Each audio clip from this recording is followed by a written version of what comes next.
আসসালামু আলাইকুম ওয়া রাহমাতুল্লাহি ওয়া বারাকাতুহু। আসলে আজকে এই মাঠে অর্থাৎ রায়পুর ক্যাপ্টেন আরিদ আসলাম উচ্চ বিদ্যালয় মাঠে প্রবাসীদের উদ্যোগে যে ফুটবল খেলাটি হচ্ছে পঞ্চম ম্যাচে আপনি ম্যান অফ দ্য ম্যাচ হয়েছেন। আমার কথা হলো ম্যান অফ দ্য ম্যাচ যে হয়েছেন কেমন লাগছে? আলহামদুলিল্লাহ, সর্বপ্রথম আল্লাহ শুকরিয়া, আল্লাহ তাআলার লাখো কোটি শুকরিয়া। আমি ম্যান অফ দ্য ম্যাচ অধিনায়ক হয়েছি, আলহামদুলিল্লাহ। জি। আর দ্বিতীয় প্রশ্ন হচ্ছে যে আপনি যে ম্যান অফ দ্য ম্যাচ মুরব্বী দাড়ি পাকা মুরব্বীরা এই যে আশেপাশে খেলা দেখছে এটা কেমন লাগে? এটা আসলে বলে প্রকাশ করার মতো না, এটা অনেক সুন্দর অনুভূতি। আসলে এত দূর দূরান্ত থেকে আসে মানুষজন খেলা দেখতে, এখনো ফুটবল খেলাকে পছন্দ করে, তাদের প্রতি আমার কৃতজ্ঞতা থাকবে।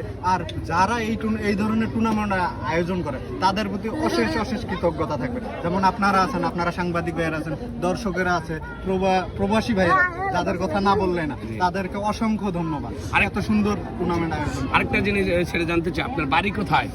আমার হোম ডিস্ট্রিক্ট হচ্ছে রংপুর। আমি ঢাকার ক্লাবে খেলি। কোন ক্লাবে খেলেন? আমি আরামবাগ ক্রীড়া সংঘ, যেটা বিপিএল অর্থাৎ আছে প্রিমিয়ার লিগে খেলেন না?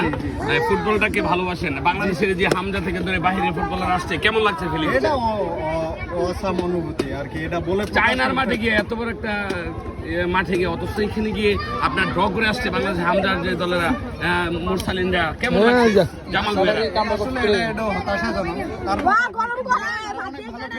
আসলে এখানে কিছু লাখের ব্যাপার আছে, আপনার কপালেও থাকতে হবে আর কি।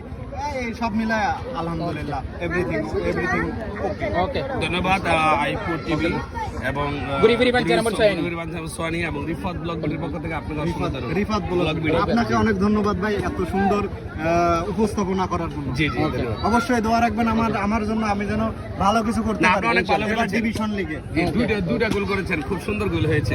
ঠিক আছে।